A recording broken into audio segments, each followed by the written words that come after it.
Good morning बच्चों। आज 9th class. आज का टॉपिक है सेल कोशिका। जब हम बात करें कोशिका सेल की, तो कोशिका बच्चों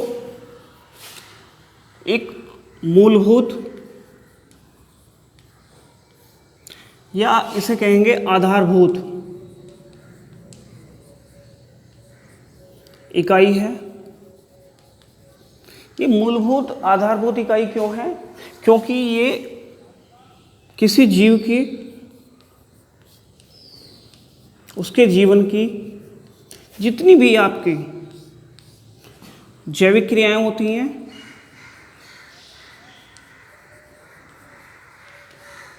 उनका आधार है। उनका क्या है बच्चों? उनका आधार है, जिस कारण हम कोशिका को मूलभूत या आधारभूत इकाई कहते हैं। अब बात आती है कोशिका की, सेल की। तो सेल जो है उसकी खोज वो पहली वीडियो में बताया था मैंने, रॉबर्ट हुक ने की थी। रॉबर्ट हुक ने, शायद सन याद हो आपको, 1665। अब उन्होंने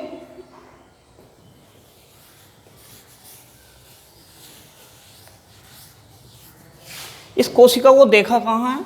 मैंने बताया था कि एक लकड़ी का टुकड़ा था, उसका महीन टुकड़ा काटा और अपनी माइक्रोस्कोप से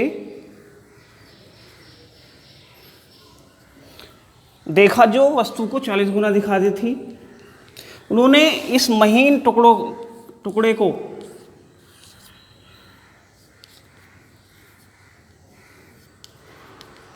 देखने पर पाया कि उसमें ऐसे असंख्य छोटे छोटे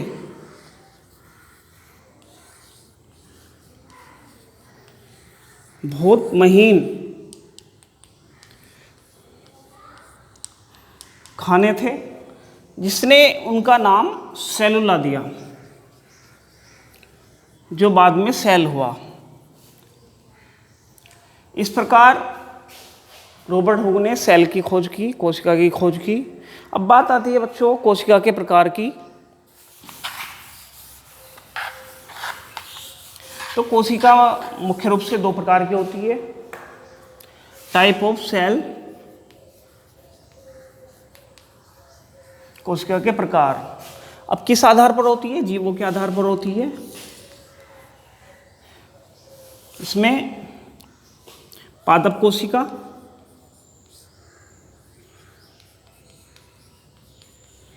पादप कोशिका और जंतु कोशिका।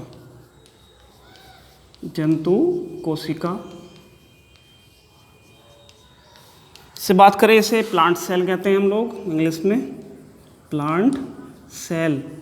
और इसे एनिमल सेल, एनिमल सेल। अब बच्चों इनमें डिफरेंट क्या है? इनमें अंतर भी होगा। तो पादप कोशिका जो होती है, इसकी जो बाह्य भित्ति है वो सेल मेम्ब्रेन कहलाती है, यानी कि कोशिका झिल्ली। कोशिका झिल्ली इसकी जो बाह्य स्तर है। और तीसरा वो जो होता है, इसमें केंद्रक होता है यहाँ पे, और ये आपका कोशिका द्रव्य भरा होता है यहाँ पे, कोशिका द्रव्य। एक डिफरेंट है बच्चों, इसमें क्लोरोफिल की उपस्थिति होती है। इसमें आपकी जो पादप कोशिका है उसमें हरित लवक या क्लोरोफिल कहते हैं, क्लोरोप्लास्ट कहते हैं, वो पाया जाता है। अब बात आती है जंतु कोशिका की। जो इसकी बाह्य स्तर है, इसका जो बाह्य स्तर है वो कोशिका भित्ति का बना होता है। कोशिका भित्ति कहते हैं उसे, कोशिका भित्ति, जिसमें कहते हैं सेल वॉल। और डिफ्रेंशिएशन या केंद्रक, कोशिका द्रव्य और अन्य ऐसे पदार्थ होते हैं, माइटोकॉन्ड्रिया, लाइसोसोम, अंतःप्रद्रव्य जालिका। अब इसमें जो ये जो कोशिका भित्ति होती है वो सेलुलोज, सेलुलोज की बनी होती है। ये तो बच्चों डिफरेंट हुआ जंतु कोशिका और पादप कोशिका में। बात आती है स्ट्रक्चर सेल की, कोशिका की संरचना, कोशिका की संरचना। अब कोशिका की संरचना मुख्य रूप से दो कोशिका बताई थी मैंने, प्लांट सेल और एनिमल सेल। डिफ्रेंशिएशन आपको यहाँ चित्र में आपको दी गई है कि ये आपकी प्लांट सेल है, पादप कोशिका। अब इसमें क्या क्या होते हैं आपके, इसमें मुख्य रूप से केंद्रक, nucleus, mitochondria, mitochondria, lysosome, lysosome, गोल्जिकाए,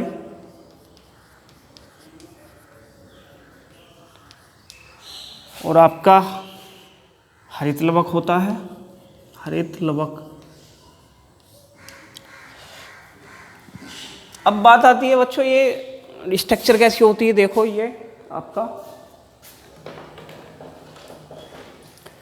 ये आपकी बाह्य जो स्तर है इसका एक्सटर्नल लेयर, ये आपकी बनी होती है कोशिका भित्ति, कोशिका भित्ति, जिसे आपने सेल वॉल कहा। ये क्या करती है, ये कोशिका को आकार और संरचना प्रदान करती है। इसके आंतरिक स्तर पर आपकी कोशिका झिल्ली होती है, कोशिका झिल्ली या सेल मेम्ब्रेन कहते हैं। इससे ये जीव द्रव्य को आंतरिक रूप से एक जगह करते रहती है, जो कोशिका भित्ति होती है, कोशिका झिल्ली होती है। अब ये आपका ये जो संरचना देख रही है ये है माइटोकॉन्ड्रिया, माइटोकॉन्ड्रिया।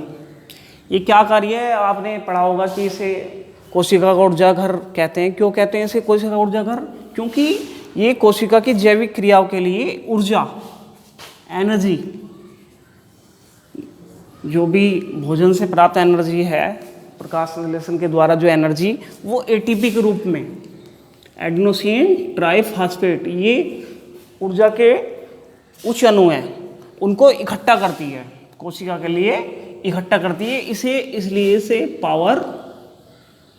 पावर हाउस कहते हैं। अब बात आती है केंद्रक की। केंद्रक जो है कोशिका का नियंत्रण कक्ष है, जो मिडिल इसमें होता है,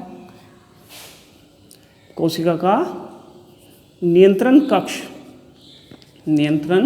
कक्ष होता है। कंट्रोल रूम कहते हैं इसे, कंट्रोल रूम। क्यों कहते हैं कंट्रोल रूम, क्योंकि ये कोशिका में होने वाली जितनी भी क्रियाएं होती हैं उनका नियंत्रण और नियमन करता है, इसलिए इसे कोशिका का कंट्रोल रूम या नियंत्रण कक्ष कहते हैं। ये आपकी रिक्तिका है, वैक्यूल बोलते हैं इसे, रिक्तिका, वैक्यूल। ये कोशिका का खाली स्थान होता है, जो भी इसमें वेस्ट मटेरियल है वो इसमें इकट्ठा होता रहता है, और ये आवश्यकता पड़ने पर जो मटेरियल है ये कोशिका को देता रहता है। इसे रिक्तिका, आधी ये आधा भरा होता है, आधी खाली होती है, इसलिए इसे रिक्तिका भी कहते हैं, वैक्यूल। बात आती है पादप कोशिका की, बात कर दे हरित लवक, क्लोरोफिल, जो प्रकाश संश्लेषण में भाग लेते हैं और भोजन निर्माण में सहायता प्रदान करते हैं, क्लोरोफिल, जिस कारण प्रकाश संश्लेषण की क्रिया भी होती है। अब बात आती है लाइसोसोम की।